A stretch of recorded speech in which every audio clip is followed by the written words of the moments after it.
विधानसभा चुनावों के लिए पहले चरण में पश्चिम बंगाल की 30 और असम की 47 सीटों पर कड़ी सुरक्षा के बीच हुई भारी मात्रा में वोटिंग। बांग्लादेश दौरे पर बोले प्रधानमंत्री मोदी, हम भारत बांग्लादेश स्थिरता, प्रेम और शांति चाहते हैं।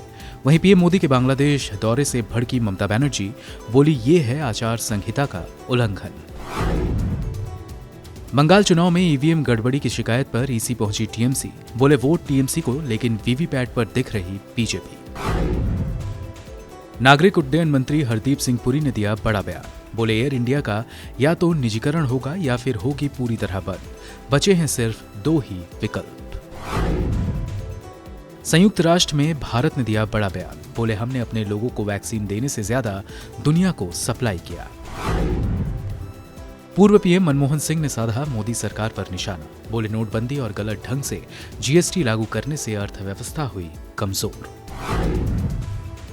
और निकिता तोमर हत्याकांड में हरियाणा की अदालत ने सुनाई तौसीफ और रेहान को उम्र कैद की सजा।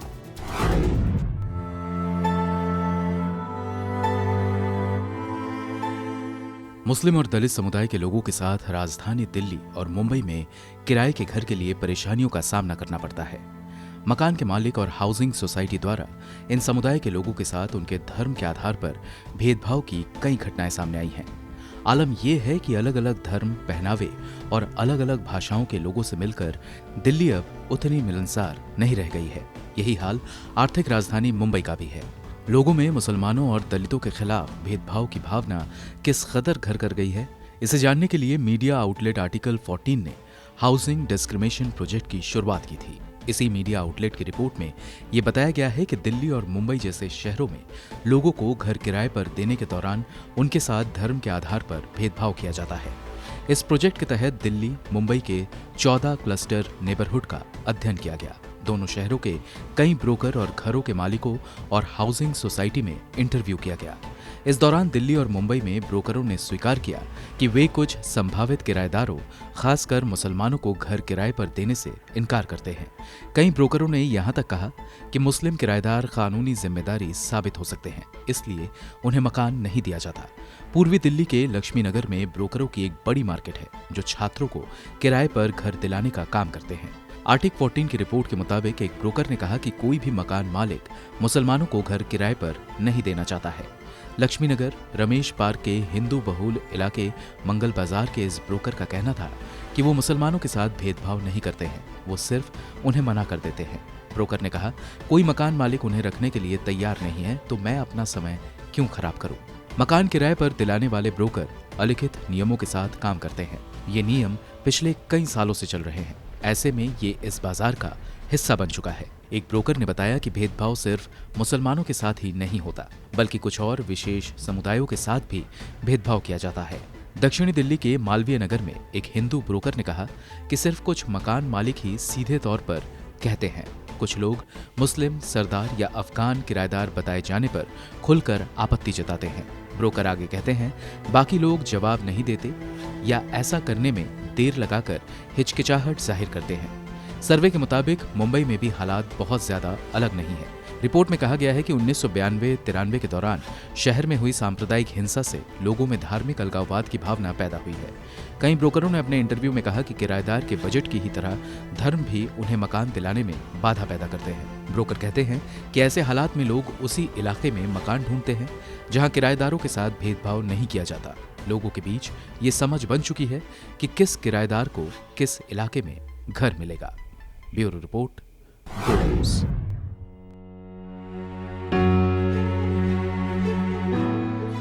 सुप्रीम कोर्ट ने 4 राज्य और 1 केंद्र शासित प्रदेश में होने वाले विधानसभा चुनाव से पहले आगामी 1 अप्रैल से इलेक्टोरल बॉन्ड की बिक्री पर रोक लगाने से इनकार कर दिया है। हालांकि इलेक्टोरल बॉन्ड शुरू से ही विवादों में घिर रहा है और हमेशा से इसके दुरुपयोग का मामला भी उठता ही रहा है। सुप्रीम कोर्ट में दायर की गई याचिका में आरोप लगाया गया था कि इलेक्टोरल बॉन्ड के जरिए सत्ताधारी दल को चंदे के नाम पर घूस देने का काम हो रहा है। इसे रुकना चाहिए। पर इन सब के बीच सवाल ये उठता है कि आखिर ये इलेक्टोरल बॉन्ड है क्या और इसे लेकर विवाद क्या है। 2017 के बजट में उस वक्त के वित्त मंत्री अरुण जेटली ने इलेक्टोरल बॉन्ड स्कीम को पेश किया था। 29 जनवरी 2018 को केंद्र सरकार ने इसे नोटिफाई किया। ये एक तरह का प्रोमिसरी नोट होता है, जिसे बैंक नोट भी कहते हैं। इसे कोई भी भारतीय नागरिक या कंपनी खरीद सकती है। अगर आप इसे खरीदना चाहते हैं तो आपको ये स्टेट बैंक ऑफ इंडिया की चुनी हुई ब्रांच में मिल जाएगा। इसे खरीदने वाला इस बॉन्ड को अपनी पसंद की पार्टी को डोनेट कर सकता है। बॉन्ड खरीदने वाला 1000 से लेकर 1 करोड़ रुपए तक का बॉन्ड खरीद सकता है। खरीदने वाला जिस पार्टी को ये बॉन्ड डोनेट करना चाहता है उसे पिछले लोकसभा या विधानसभा चुनाव में कम से कम 1% वोट मिला होना चाहिए। डोनर के बॉन्ड डोनेट करने के 15 दिन के अंदर इसे उस पार्टी को चुनाव आयोग से वेरीफाइड बैंक अकाउंट से कैश करवाना होता है। क्योंकि चुनावों से पहले ही ये मुद्दा उठता है तो कई बार ऐसा भी माना जाता है कि ये सिर्फ चुनावों से पहले खरीदे जाते हैं। आपको बता दें कि इलेक्टोरल बॉन्ड को किसी भी क्वार्टर की पहली 10 तारीखों में ही खरीदा जा सकता है, यानी जनवरी, अप्रैल, जुलाई और सितंबर महीने के 1 से 10 तारीख के बीच आप इलेक्टोरल बॉन्ड खरीद सकते हैं। यहाँ ध्यान देने वाली बात यह है कि इलेक्टोरल बॉन्ड पर डोनर का नाम नहीं होता है, उसकी डिटेल सिर्फ बैंक के पास होती है। ये जरूर है कि इलेक्टोरल बॉन्ड डोनेट करने वाले को टैक्स में छूट मिलती है, वहीं इसे पाने वाली पार्टी को भी टैक्स नहीं देना पड़ता है। हालांकि दोनों को अपने टैक्स रिटर्न में इसे दिखाना होता है। सरकार डोनर की पहचान गुप्त रखने का दावा जरूर करती है, लेकिन टैक्स रिटर्न में इसका जिक्र होने से इसकी जानकारी सरकार के पास होने की बात भी कही जाती है। 2017 में अरुण जेटली ने इसे पेश करते वक्त दावा किया था कि इससे राजनीतिक पार्टियों को मिलने वाली फंडिंग और चुनाव व्यवस्था में पारदर्शिता आएगी, काले धन पर अंकुश लगेगा।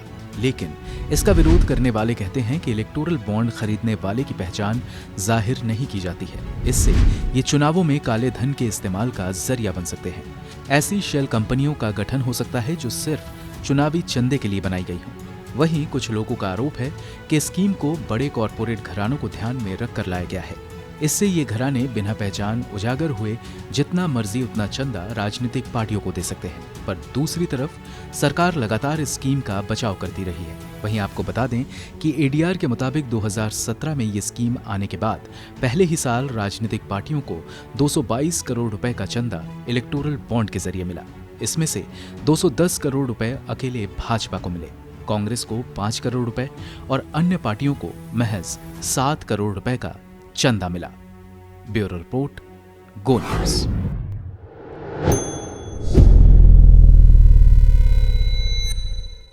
मेरी ईमानदारी और ग्रुप के नैतिक आचरण पर लगातार हमलों के बाद कोर्ट द्वारा टाटा सन्स की सभी अपीलों को बरकरार रखने का निर्णय उन मूल्यों और नैतिकता का सत्यापन है जो हमेशा ग्रुप के मार्गदर्शक सिद्धांत रहे हैं। वर्षों से लंबित टाटा ग्रुप और साइरस मिस्त्री के मामले में सुप्रीम कोर्ट ने शुक्रवार को अपना फैसला सुनाया, जिसका ग्रुप के पूर्व चेयरमैन रतन टाटा ने स्वागत किया और ये बात कही।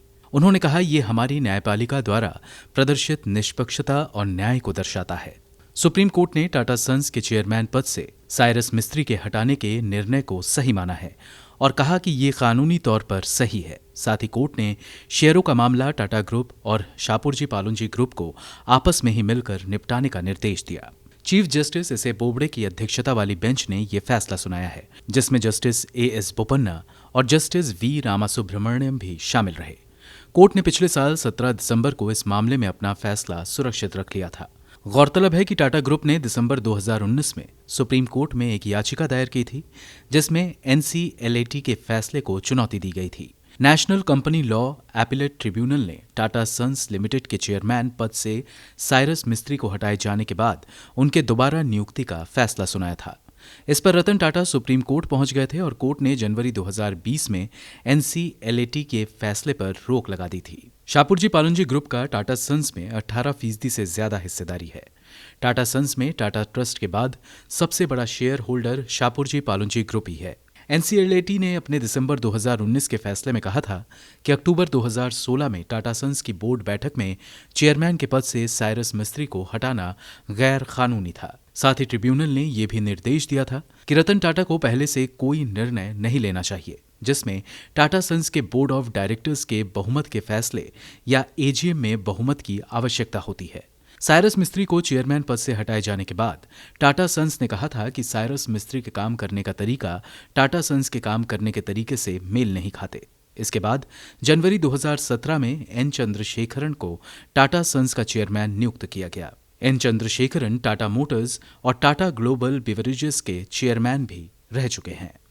ब्यूरो रिपोर्ट, गो न्यूज।